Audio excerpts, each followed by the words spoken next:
Now broadcasting from his hidden bunker and fully stocked bar, it is the Saturday Report with Colt Sebastian Taylor. Thank you and welcome once again, my friends, to the Saturday Report with me, Colt Sebastian Taylor, adventurer, entrepreneur, an amateur globetrotter. I travel the globe. I don't play basketball. Welcome to AWSM Radio, an independent digital-only radio station that plays today's best music, old school classics, along with a rotating cast of all-star DJs. AWSM Radio focuses on mainstream artists, independent artists, along with a variety of interesting talk and music shows throughout the day.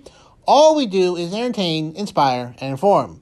And my friends, I want you to be part of the conversation. I want to engage with you. So find me on the Twitter, on the Rizzle, and on Cameo, as well as Anchor.fm at Colt S. Taylor, especially that last one if you missed previous shows.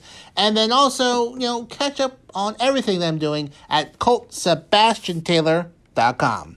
All right, folks, let's get started with this week's Saturday Report. First up this week, some sad news in the world of comedy. Comedian Norm Macdonald passed away this week at the age of 61 after a long bout with cancer, which was not very well known. Only had told a few friends and family members, but he had been suffering from acute leukemia for over 9 years, apparently, and he unfortunately passed away this week at the age of 61. A hilarious comedian, very somewhat deadpan and whatnot. I think some of his best known things that he did, he on the Conan O'Brien show, he told a joke that his driver had told him on the way to the show, and it's about a moth entering a podiatrist's office, like a foot doctor, and this joke goes on for like 5 minutes, where this moth was complaining and how he's questioned his, will to live, and that he's made mistakes in his life, and he doesn't feel like a real moth anymore. It goes on very long, a very, very, very long time. And at the very end, Conan O'Brien has just wants Norm to wrap up. And at the very end, the podiatrist says, "Okay, this sounds pretty bad. I don't know why you came in here. Why did you came in here, moth? Why don't you go see a psychiatrist?" And the moth says, "Well, your light was on." And then that was the entire joke. He was at several Comedy Central roasts. At the roast of, I believe, Bob Saget, he told 5 minutes of terrible dad jokes that at first, like the first 3 minutes, it's very awkward. Like, why are these bad jokes? And he's just sort of staying there waiting for people to laugh. And at the very end, they realize it's a bit, and it's just really, really funny. So, big shame.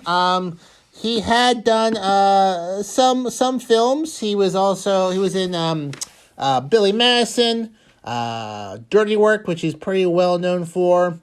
Man on the Moon, did some voices in Dr. Dolittle. He did a lot of podcasting. And, very, very, very, very much a shame that he has passed away. A very, very funny person. He was also a writer on The Dennis Miller Show, Roseanne, also on Saturday Night Live for 6 years before he got fired. Made a lot of O.J. Simpson jokes. There's like if you go on YouTube, there's a half an hour clips of him making O.J. Simpson is the murderer jokes throughout all of the 90s, which is partially the reason why he got fired from Saturday Night Live. But anyways, Norm Macdonald passed away this week at the age of 61. Another passing that I failed to mention last week, I just ran out of time, Willard Scott. Willard Scott passed away last week at the age, I think, of like 94.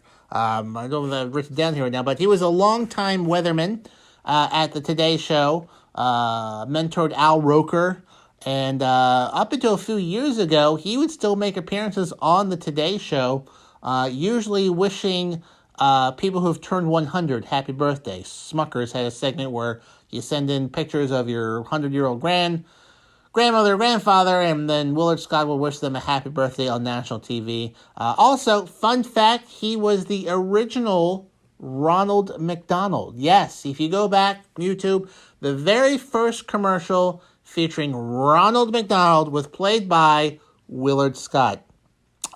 It's a little horrifying because it's not the Ronald McDonald we know today.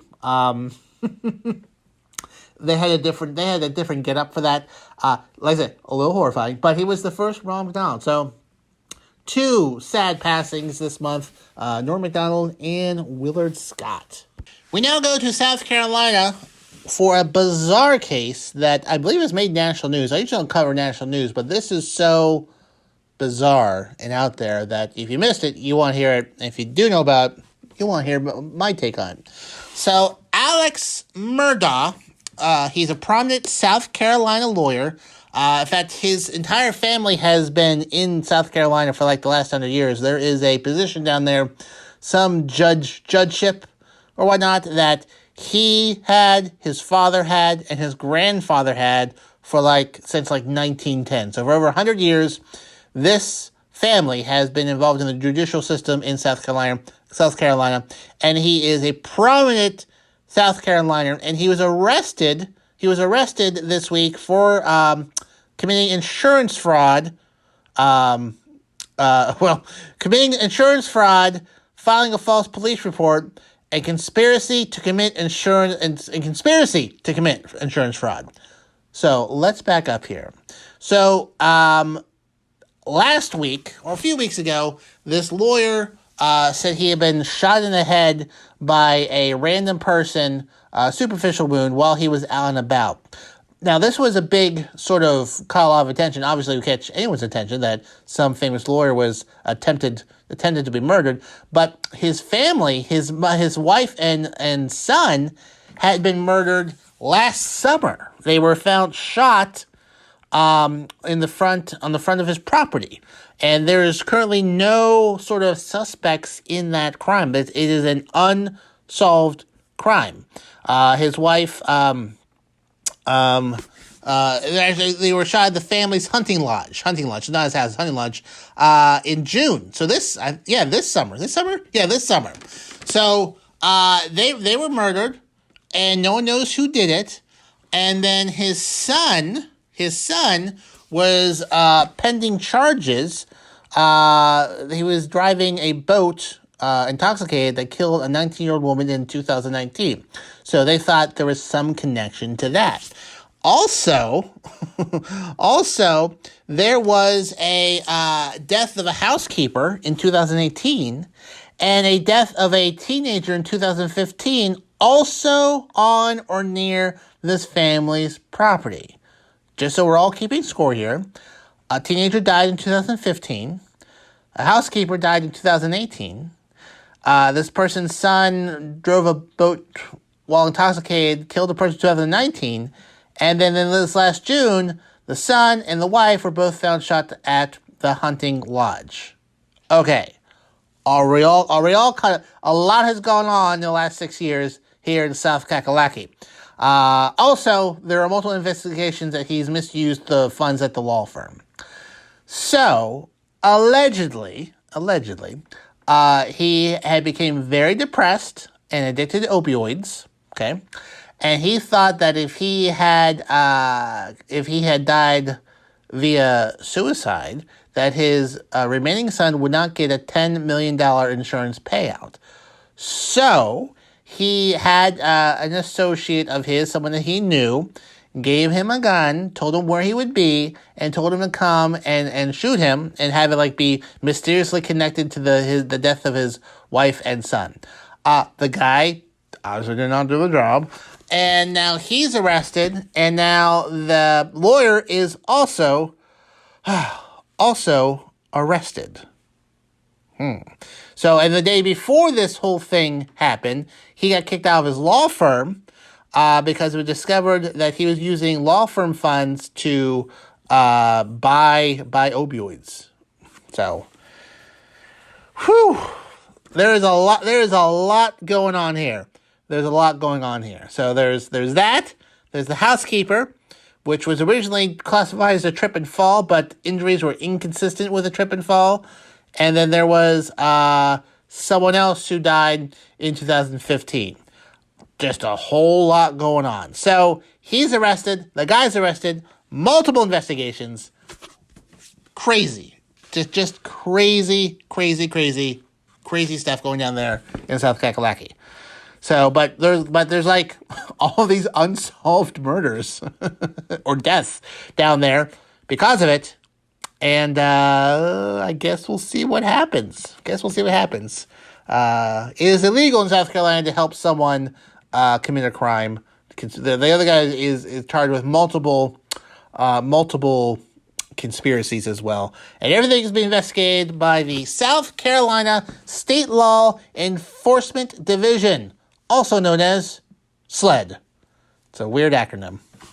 We now go to the Netherlands, where Dutch authorities executed an international arrest warrant and arrested Sicilian crime boss Matteo Messina Durano, who's been hiding from the public since 1993, so almost 30 years in hiding. He is nicknamed the Diabolik and is wanted for 50 murders and is known as the Capo di Tutti Capi, the boss of all bosses in the Sicilian Mafia. He is one of Europe's most wanted fugitives, and the Dutch, they arrested him. Well, at least they thought they did. Turns out they didn't. They arrested some guy from Britain named Mark, who was in the Netherlands to watch a Formula F1 racing. So he was having lunch with his son, 54-year-old gentleman, and the Dutch police showed up, arrested him, whisked him away to a high security prison, and held him for 3 days while they tried to figure out who he was and whatnot. And yeah,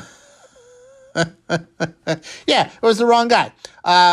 Dutch authorities, I guess, originally were not put off by the fact that this very Sicilian mob boss had a heavy Liverpool accent. It's like, hello there, I'm Sicilian. That's Australian, but basically that. It's like, hello there, I'm Sicilian. I'm a Sicilian mob boss. Not so much. But fortunately, he was released after 3 days. It took him 3 days to confirm his identity. And he said the whole situation was met with, he released the statement, says, I went to the press in the hope of, the lawyer said, I went to the press in the hope of speeding things up because normally it's a matter of time. You can imagine. He had anger, disbelief, and laughter because it was all ludicrous. He is a normal Formula One fan. I was convinced he was not it. It would have been genius of the Italian to have such a strong Liverpool accent. So they actually arrested this guy, I guess because he looked a lot like the other guy. Dutch authorities apologized, but they said, if the Italians send us a request to arrest somebody, we generally honor that request, and all the paperwork was in order. For some reason, the Italians thought this was the guy, and this is where he would be, and asked the Dutch to arrest him, but turned out not to be him. I myself have never been mistaken for anyone, with the slight exception of Zach Galifianakis, when my beard was a wee bit shorter. Even then, it's more like, hey, you look like Zach Galifianakis, not, hey, Zach Galifianakis, give me your autograph. So anyways, if you have a passing resemblance to a Sicilian crime boss, keep your passport on you, especially if you're in the European Union, because the Italians like to arrest Sicilian crime bosses, and you don't want to look like one of them, apparently. Speaking of bosses, but not crime bosses, I'm talking about music bosses. I'm talking about my boss pal, my boss DJ, my pal, DC. He has a show on here, DC Live in Effect. He is our in-house DJ here at AWSM Radio, and he mixes it up every Friday at 9 p.m., Sundays at 10 p.m. You, my friend, do not want to miss out while he smashes it on the ones and twos, kicking the beats from South Florida, week in and week out. I mean, it's Saturday right now. Maybe you're listening to the repeat on Sunday. Maybe you're listening to me on the podcast on on anchor.fm/Colt S. Taylor. Regardless of where you're hearing this message, set your calendars. Fridays, 9 p.m., Sundays at 10 p.m., DC live in effect right here on AWSM Radio. Continuing news with bosses, I'm talking about the boss, Bruce Springsteen. Yes, my friends, if you're a big Bruce Springsteen fan, well, a exhibit will be starting here soon. First in the, I believe, Newark, New Jersey area, and then before going to L.A., one of his most memorable artifacts are going to be on display, including his favorite Fender guitar. The Grammy Museum announced that Bruce Springsteen Live, it's a Grammy Museum experience at the Prudential Center in Newark, New Jersey, starts on October 1st. Features various live footage, instruments, and stage costumes, as well as exclusive interviews. The exhibit will start on October 1st of this year and run through March 20th, 2022, and then we'll go to the Grammy Museum Los Angeles in the fall of next year. So they got a lot of neat stuff there. Like I said, his favorite guitar used on Human Touch and Born to Run album covers, and includes stage clothing, itinerary, the human itinerary from his Human Rights Tour, 6-week benefit tour in 1988. Ticket booth stage prop, saxophone played by the late Clarence Clemens, who did saxophone with Bruce Springsteen for 40 years before he passed away. His nephew, Jake Clemens, continues to play with the band since 2012.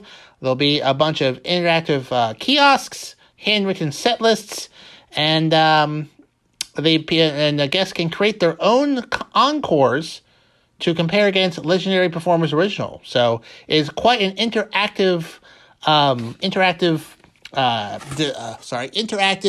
exhibit, and it's going to be very popular, especially in New Jersey, because that is where he is from.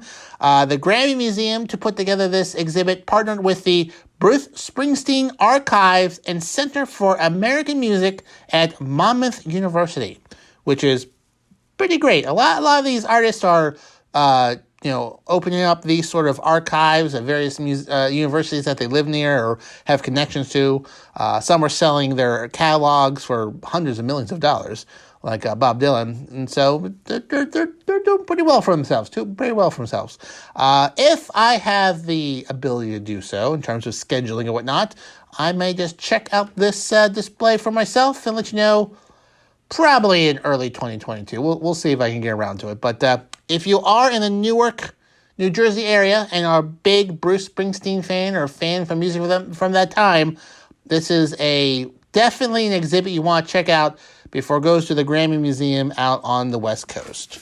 Moving along to tech news, do you have an iPhone, friend, or a iPad or some sort of Apple-related mobile device? Well, you want to update it because apparently there's a big old security issue with it called Pegasus spyware. Apparently this software created by a company that a lot of, governments use to spy on other people by the NSO Group. It's a company that licenses surveillance software to government agencies.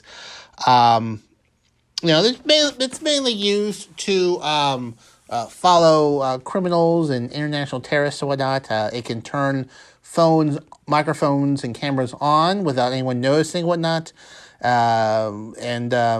Locate phones. It can turn on the GPS. It's basically spyware. Well, turns out the spyware was kind of found on a bunch of phones that they shouldn't be on, like prime ministers, presidents, activists, journalists.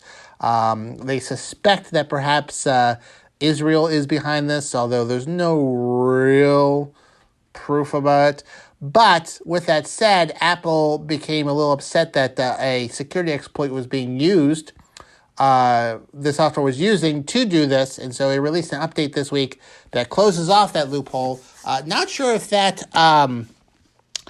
will basically brick this software so it no longer works. Who's to say?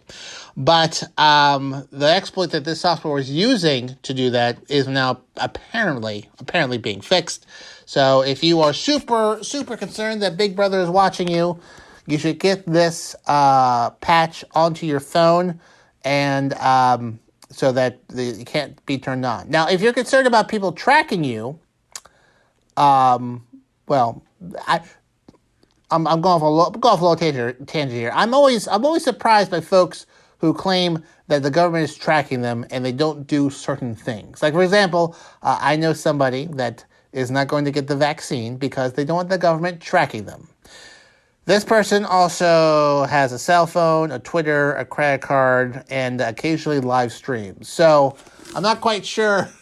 If you're concerned about the government tracking you, there's a lot of other things you got to do to make sure that doesn't happen. You need to buy land in a wooded area in cash under a false name, and then don't connect to the internet or ever leave your shack.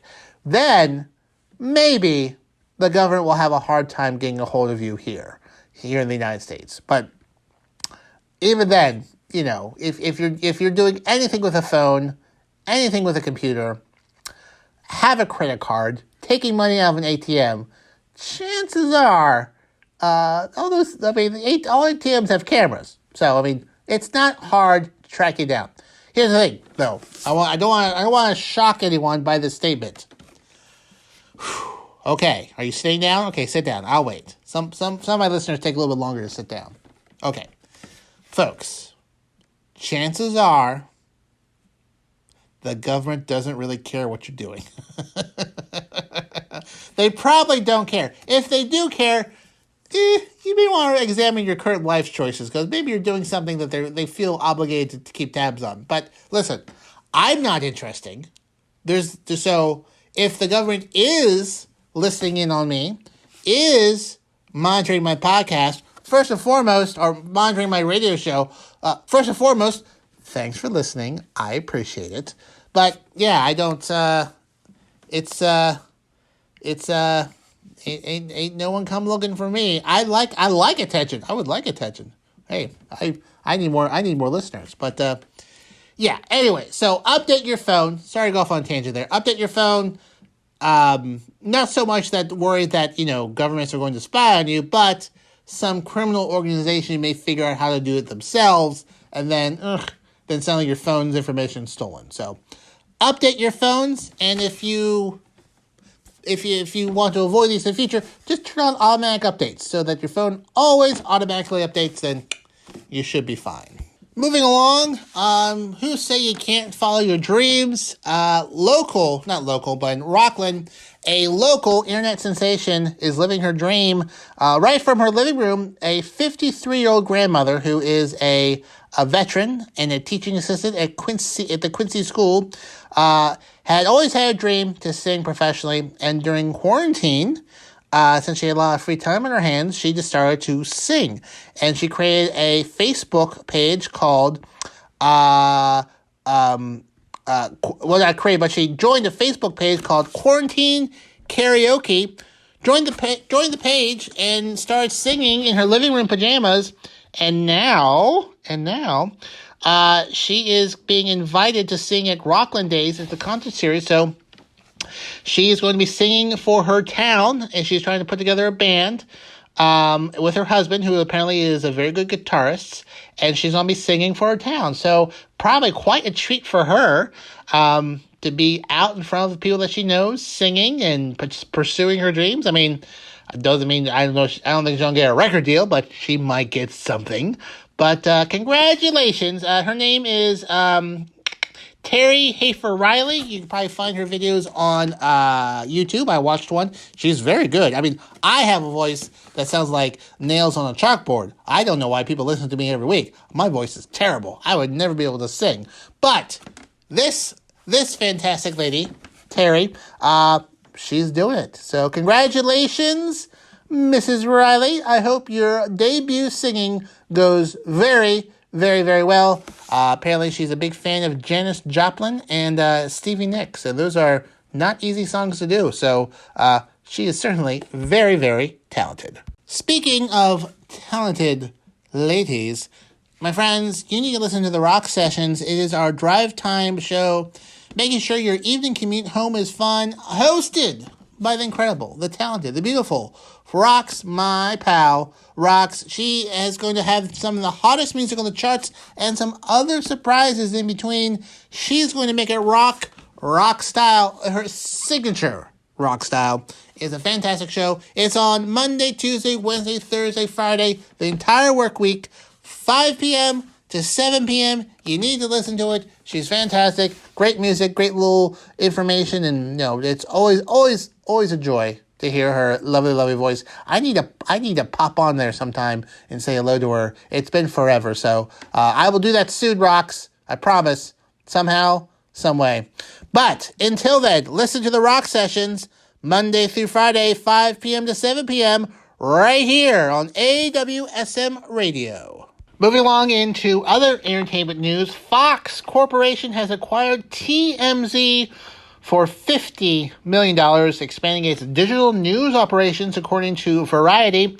They are buying TMZ from Warner Media, which is it's a pretty impressive price. The TMZ has its website, which has a lot of celebrity clips, interviews, and breaking news, and them behaving badly, so to speak. It was founded by Harvey Levin, former CBS Los Angeles correspondent, and has built up quite a website as well as a TMZ show, which has been airing from Fox's O&O stations since 2007, and then 2011 they did TMZ Live. So they've been have a relationship with Fox for many, many, many years now. Levin will be continuing to run this company and be the front man for the TV shows, which if you have seen him and folks sit around talk about celebrities all day long. The deal includes all of TMZ's existing assets, including TMZ Sports, 2Fab Celebrity, and cultural and lifestyle unit that also uses TMZ.com. Has a lot of traffic going on there. And so it's a big brand, and Fox has scooped it up as part of now of the Fox family. Warner Brothers Group Chairman Channing Dungey offered a farewell salute to the TMZ and the team, saying Harvey Levin created a groundbreaking destination for entertainment news, and for the past 15 years, TMZ has been a celebrated success.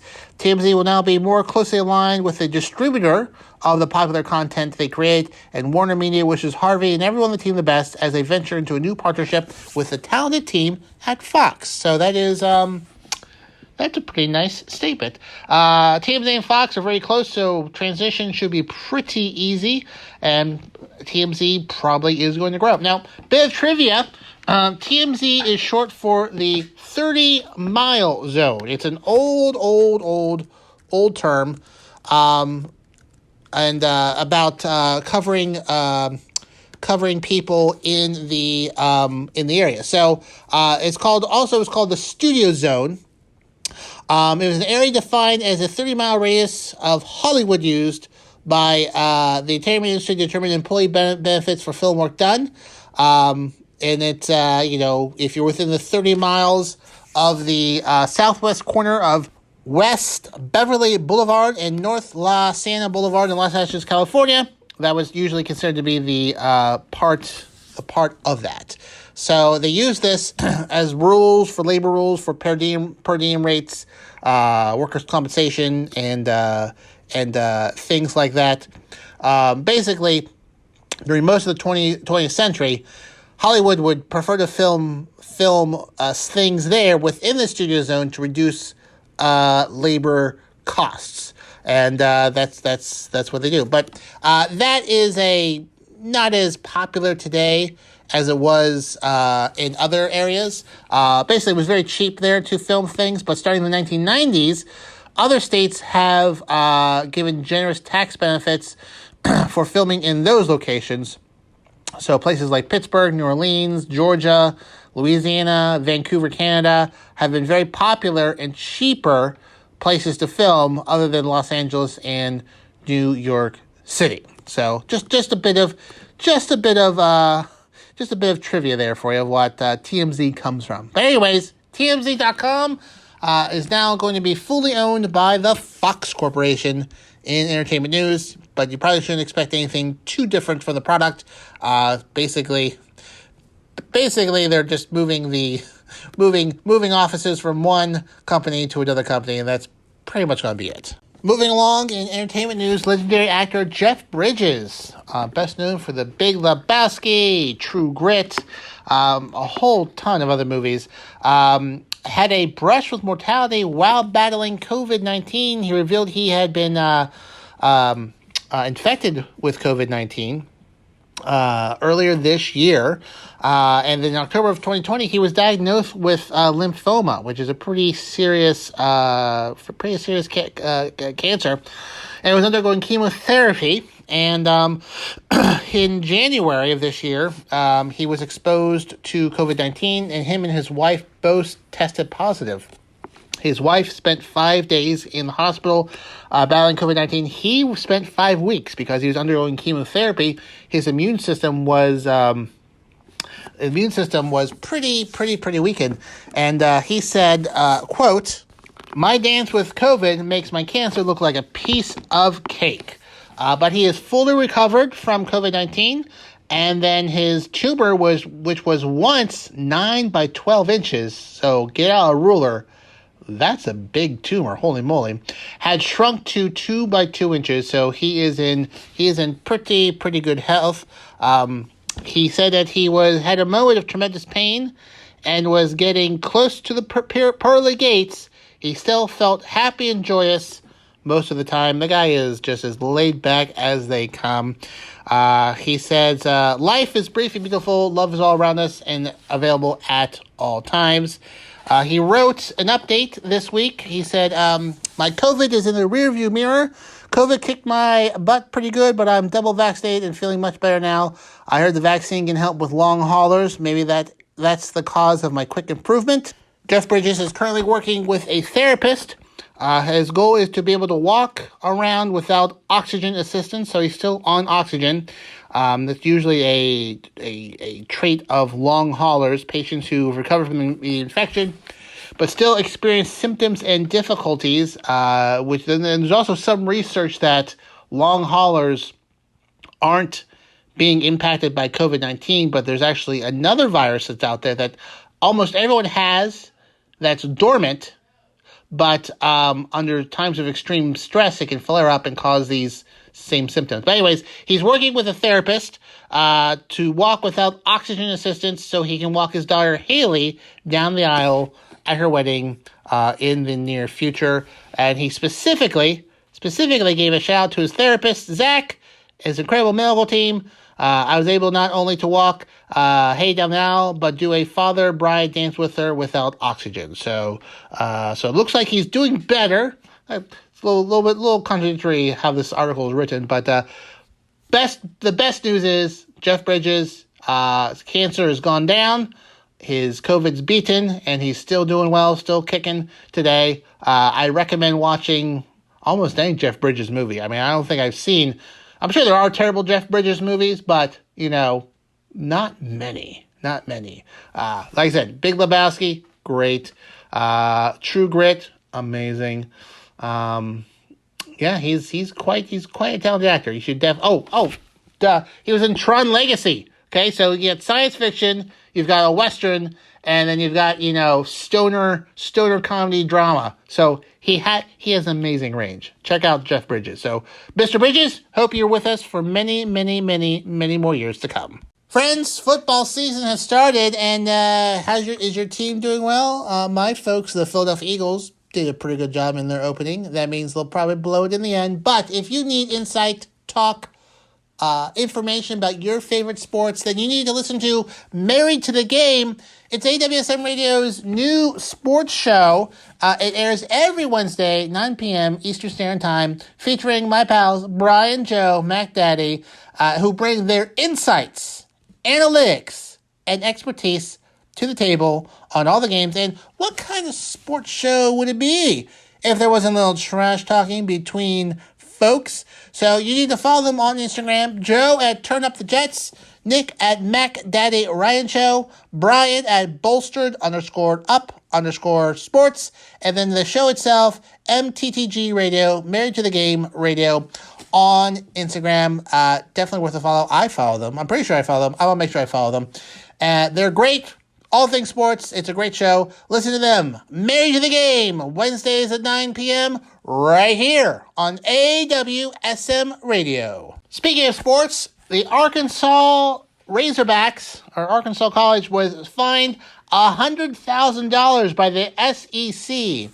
Why, you ask? Why were they fined by the SEC? Well, during the Razorbacks upset of Texas, their fans stormed the field following a 40-21 over Texas in Saturday night at Fayetteville, Arkansas.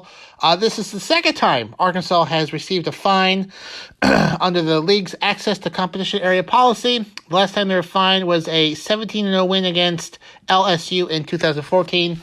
The SEC says, quote, access to competition areas shall be limited to participating school athletes, student athletes, coaches, officials, support personnel, and properly credentialed individuals at all times. For the safety of participants and spectators alike, at no time during or after the contest shall spectators be permitted to enter the competition area. It is responsible for each member institution to implement procedures to ensure compliance with this policy. So, basically, fans are not allowed to rush the field or there is a fine. So the first fine was $50,000. The second offense is $100,000. And then every offense after that, it's $250,000 that the school has to pay the SEC. This policy was created in 2004/5 to cut that down for people rushing the field after a big win. All funds go to the SEC Postgraduate Scholarship Fund, which I don't know what that does, but I guess it helps people. And also, folks, come on, listen. It's still a pandemic. Probably shouldn't be rushing the field as it is, but it is Arkansas, so I guess that's the way Arkansas rolls. So, unfortunately, this will probably just mean higher tuition costs for students who aren't athletes. I don't see them taking money out of the sports budget. What they should do is tack that money onto tickets sales. So, like, if they have $100,000, well, then you need to split that up amongst the ticket sales going forward to pay for that. The people attending these games should pay for the fine. Will that happen? Probably not. Theater department will probably get cut because that's the way colleges go. It's all about sports. Fun fact, in many states, the public employee that has the highest salary in all the state is usually a university football coach. Because depending on the university, it's a state university. That means they're state employees. And the football coach of that state university team, usually the highest paid public employee in the state. So, obviously, I've got some thoughts about that. She really put more money into theater, and radio, and the creative arts. So, football. It's all about generating money, right? Anyways, Arkansas, you got fined. Something tells me they're probably not going to care. Well, that, my friends, just about wraps up this week's Side Report with me, Colt Sebastian Taylor, here on AWSM Radio. Thank you so much for joining me here today. Remember, you can find me on the Twitter, on the Rizzle, on the Instagram, and on the Cameo. Actually, I just did one this week at Colt S. Taylor. And if you have just mistakenly missed most of the show because of a scheduling issue, go to anchor.fm/Colt S. Taylor, where you can subscribe to the podcast version of this show, which is usually uploaded Sunday/Monday when I get to it, after the Sunday broadcast. And, of course, bookmark ColtSebastianTaylor.com for all your Colt Sebastian Taylor needs. Hit me up at any of these venues, because I certainly enjoy engaging with my fans on here and enjoy talking to you, especially if I missed a story. It's a great place to let me know that I missed something.